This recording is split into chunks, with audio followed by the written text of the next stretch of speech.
Assalamualaikum warahmatullahi wabarakatuh. Perkenalkan, nama saya Yara Nadia Almira. Di sini kita akan sama-sama belajar mengenai materi pengelolaan bahan berbahaya beracun serta limbahnya.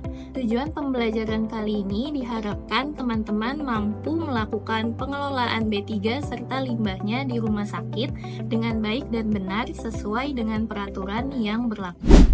Terdapat 3 materi yang akan kita pelajari bersama, yaitu yang pertama, pengertian B3 serta limbahnya, yang kedua, identifikasi dan inventarisasi B3 serta limbahnya, dan yang terakhir, pengelolaan B3 serta limbahnya.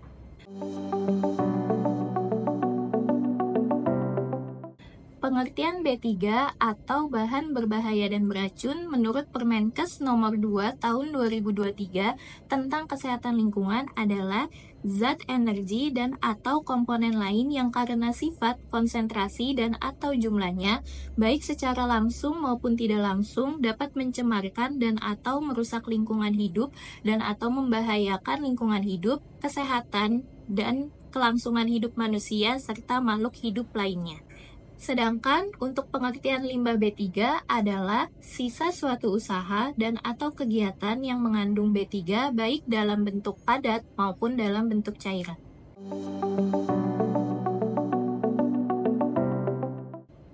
Jenis B3 yang berada di rumah sakit sangat beragam contohnya, yaitu yang pertama, bahan kimia seperti formalin, yang kedua, obat kanker, yang ketiga, reagensia, yang keempat, antiseptik dan desinfektan, yang kelima, limbah infeksius, yang keenam, bahan radioaktif, yang ketujuh, insektisida, yang kedelapan, pestisida, yang kesembilan, pembersih deterjen, dan yang kesepuluh, gas medis dan non-medis. Setiap jenis B3 memiliki karakteristik yang berbeda dengan jenis B3 lainnya. Karakteristik B3 biasanya tercantum pada kemasan B3 dan juga tertuang di dalam MSDS atau Material Safety Data Sheet. Tujuannya agar petugas dapat mengelola B3 dengan aman, serta bila terjadi tumpahan dapat dilakukan penanganan yang tepat sesuai dengan karakteristik dari bahan tersebut. Nah, untuk karakteristik B3-nya itu ada yang pertama beracun, lalu ada iritasi, karsinogenik, berbahaya terhadap lingkungan, mudah terbakar, mudah meledak, korosif, berbahaya, gas bertekanan, dan pengoksidasi.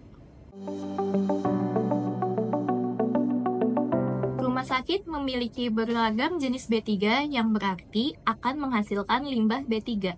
Seperti halnya B3, harus diperhatikan dalam pengelolaannya agar aman bagi makhluk hidup dan lingkungan. Maka limbah yang dihasilkan pun juga harus dilakukan pengelolaan sesuai dengan standar yang telah ditetapkan. Jenis limbah B3 yang ada di rumah sakit yaitu yang pertama, limbah infeksius atau klinis, contohnya darah, jarum suntik bekas. Yang kedua, limbah farmasi, contohnya obat-obatan yang telah expired. Yang ketiga, limbah kimia medis, contohnya reagen laboratorium. Yang keempat, limbah radioaktif, contohnya bahan radioaktif dalam diagnosis. Yang kelima, limbah elektronik, contohnya itu lampu. Yang keenam, limbah baterai dan aki. Yang ketujuh, limbah patologi, contohnya jaringan tubuh. Yang kedelapan, limbah bahan sterilisasi. Yang kesembilan, limbah pestisida. Yang kesepuluh, limbah cair. MSDS, Material Safety Data Sheet, atau lembar data keselamatan bahan adalah lembar petunjuk yang berisi informasi bahan kimia meliputi sifat fisik, kimia, jenis bahaya yang ditimbulkan, cara penanganan, tindakan khusus dalam keadaan darurat, serta langkah-langkah perlindungan yang harus diambil oleh pekerja yang bekerja dengan bahaya tersebut. MSDS tersebut biasanya terdapat di setiap kemasan B3 dan juga terdapat di lemari penyimpanan B3. Inventarisasi B3 digunakan untuk mengidentifikasi, mengelola, dan memantau semua jenis B3 yang digunakan atau dihasilkan di rumah sakit.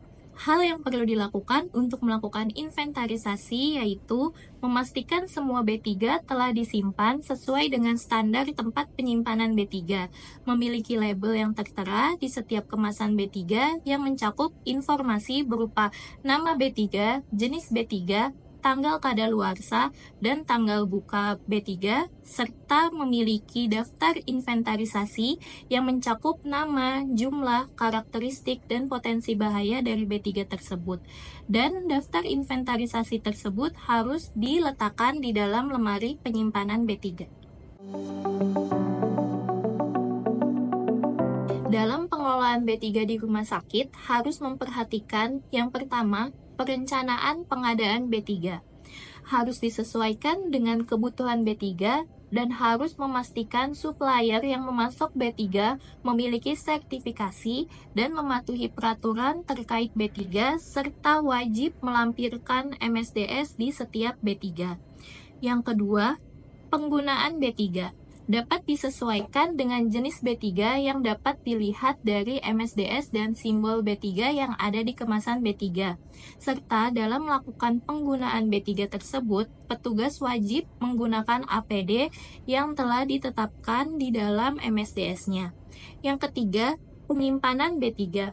Jika B3 tidak ditempatkan sesuai standar, maka lambat laun akan mengalami kerusakan karena dimakan usia. Karena lamanya bahan-bahan tersebut, baik lama pemakaian maupun lama disimpan atau disebabkan oleh keadaan lingkungan. Mengacu pada Permenkes RI nomor 66 tahun 2016 tentang keselamatan dan kesehatan kerja rumah sakit, sarana keselamatan B3 yang harus disiapkan yaitu yang pertama, terpisah dengan bahan bukan B3. Artinya harus disimpan pada lemari tersendiri khusus B3. Yang kedua, memiliki daftar atau inventarisasi B3 yang disimpan. Yang ketiga, tersedia material safety data sheet atau lembar data pengaman yang merupakan lembar petunjuk yang berisi informasi B3 mengenai sifat fisik B3, sifat kimia, cara penyimpanan, jenis bahaya, cara penanganan, tindakan khusus dalam keadaan darurat, cara pengolahan limbah B3, dan sebagainya. Yang keempat, terdapat eye-washer atau safety shower di area penyimpanan B3. Yang kelima, APD sesuai dengan risiko bahayanya. Yang keenam, harus tersedia spill kit untuk menangani tumpahan B3. Yang ketujuh, terdapat rambu dan simbol B3 untuk menunjukkan klasifikasi dari B3 tersebut. Selanjutnya, penanganan insiden tumpahan B3 menggunakan spill kit. Prinsip khusus dalam penanganan tumpahan adalah yang pertama A. Amankan, lalu B. Bendung, S. Serap, dan D. Bersihkan. Dalam penanganan tumpahan, maka perlu menggunakan spill kit. Spill kit terdiri dari beberapa alat dan bahan yang berfungsi untuk membersihkan tumpahan agar tidak menyebar dan mengontaminasi sekitar area. Penanganan insiden terpapar B3. Bila terpapar B3, maka wajib melakukan penanganan pertama, yaitu bila terkena mata, menggunakan eye washer, bilas minimal 15 menit, bila terhirup, gunakan bantuan oksigen, bila tertelan, muntahkan, atau minum susu atau air putih sebanyak-banyaknya. Lalu, bila terkena kulit, basuh dengan air mengalir dan kompres dengan kain dingin. Selanjutnya, yaitu segera periksakan lebih lanjut ke dokter. Kita telah membahas tentang pengelolaan B3, maka kita juga harus mengetahui bagaimana cara pengelolaan limbah B3 dengan baik dan benar. Dalam pengelolaan limbah B3 terdapat prinsip yang harus dilakukan, yaitu identifikasi jenis limbah B3 di setiap unit, lalu tahapan penanganan pewadahan dan pengangkutan limbah B3 di ruangan sumber dengan cara yang pertama, terdapat SOP tentang penanganan limbah B3, yang kedua, harus terdapat spill kit di setiap unit serta memiliki MSDS, yang ketiga, pewadahan limbah B3 di ruangan sumber sebelum dibawa ke TPS limbah B3 harus kuat, anti karat, kedap air, mudah dibersihkan, tertutup, dan terdapat simbol atau petunjuk dari B3 atau limbah B3 tersebut. Yang keempat, pengangkutan limbah B3 dari ruangan ke TPS limbah B3, petugas harus mendapatkan pelatihan terkait penanganan limbah, harus menggunakan APD, menggunakan troli pengangkut khusus yang berbahan kedap air, mudah dibersihkan, dilengkapi penutup, tahan karat, dan bocor. Selanjutnya, prinsip dasar penanganan limbah medis yaitu limbah diletakkan di kantong sesuai dengan kategori limbahnya, yaitu kuning untuk infeksius, coklat untuk farmasi, merah untuk radiologi, ungu untuk sitotoksik. Volume limbah di kantong tidak boleh sampai penuh, tetapi hanya 3/4, dan tidak boleh dilakukan pemadatan atau penekanan pada limbah. Serta pengikatan kantong plastik limbah tidak boleh berbentuk telinga kelinci. Prinsip pengelolaan limbah B3 selanjutnya yaitu penyimpanan sementara limbah B3. Harus ditempatkan di TPS limbah B3 yang memiliki izin yang masih berlaku, serta bangunan yang sesuai dengan standar yang ditetapkan di dalam Permen LHK nomor 12 tahun 2020 tentang penyimpanan limbah bahan berbahaya dan beracun, yaitu salah satunya bangunan harus kedap air dan bebas dari banjir. Lamanya penyimpanan limbah B3 yaitu tidak boleh disimpan lebih dari 2 hari untuk menghindari pertumbuhan bakteri dan bau. Prinsip selanjutnya yaitu pengangkutan limbah B3. Apabila rumah sakit tidak mampu melakukan pengolahan limbah B3 sendiri, maka harus bekerja sama dengan pihak pengangkut dan pengolah.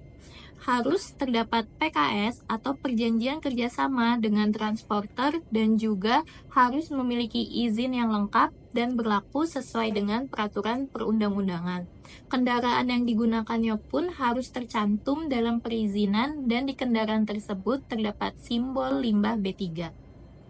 Limbah yang telah diangkut oleh jasa transporter lalu dibawa ke pengolah limbah untuk dilakukan pemusnahan menggunakan insenerator yang harus memiliki izin dan memenuhi standar yang ditetapkan. Kesimpulan dari pembelajaran kita kali ini yaitu B3 adalah suatu zat atau energi yang konsentrasi atau jumlahnya dapat mencemarkan lingkungan secara langsung dan tidak langsung bagi makhluk hidup. Maka dari itu, B3 wajib disimpan dengan baik sesuai dengan standar dan harus disertakan dengan MSDS-nya. Selain B3, limbahnya pun juga harus dikelola dengan baik, mulai dari pemilahan sampai penyimpanan sementara di TPS, serta memastikan limbah B3 yang telah dihasilkan dikelola oleh pihak ketiga sesuai dengan standar agar tidak mencemari lingkungan. Sekian pembelajaran kali ini mengenai pengelolaan B3 serta limbahnya. Semoga teman-teman dapat memahami materi tersebut. Sampai bertemu di sesi selanjutnya. Terima kasih.